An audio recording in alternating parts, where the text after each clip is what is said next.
Navigating brand crises needs real apologies, empathy, and a killer crisis playbook. How the company responded brilliantly to our knowledge.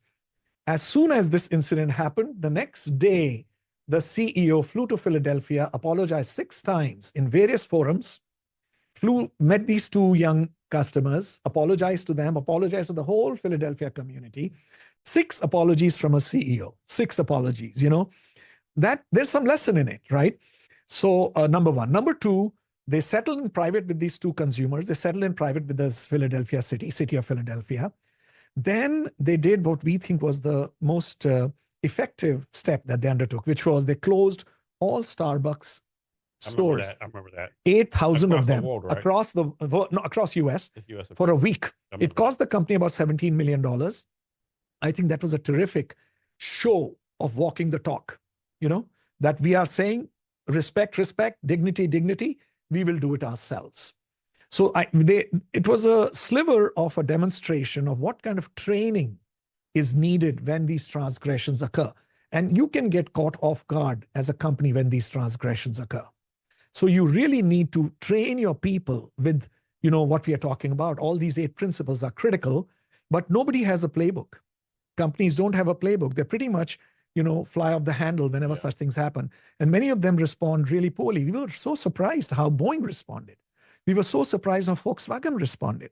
We were so surprised how Maggie responded, Nestle responded. In today's day and age, you're not talking about in 1970, 1980. Yeah, like you said, with all the social media stuff out there, you think they'd have like a game plan. That's right. But they don't. So from your point of view, what makes someone a great marketer? So I think a great marketer, to my knowledge, is an individual who follows a structured process of understanding and enacting out the marketing strategy. And there are certain moving parts to a marketing strategy.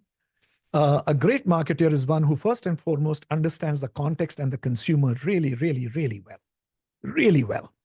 And Steve Jobs, we all know Steve Jobs, he said that you should know the customer better than the customer knows themselves. You should be able to anticipate the customer's needs before the customer can articulate those needs.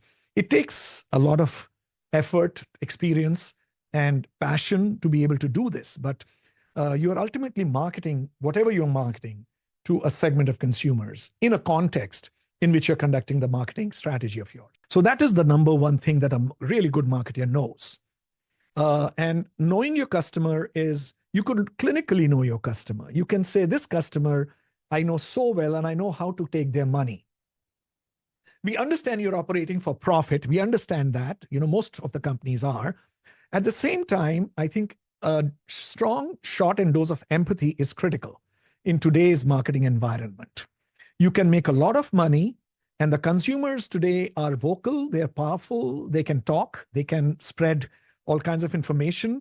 And if they feel that they have been played, they will talk, and your reputation starts building up from there. So you need to be authentic about your effort. By authentic, we mean that your promises, whatever promises you make, you must be able to fulfill those promises obsessively, moment to moment, minute after minute, hour after hour, day after day, year after year. And you are a company, you will make mistakes. If you make mistakes, which is what we call transgressions, be the first to own them and say, oops, we are sorry this happened, we will take care of it. That's what we call in the book brand authenticity. So a good marketer, a really terrific marketer, operates with these principles firmly inside their minds and hearts.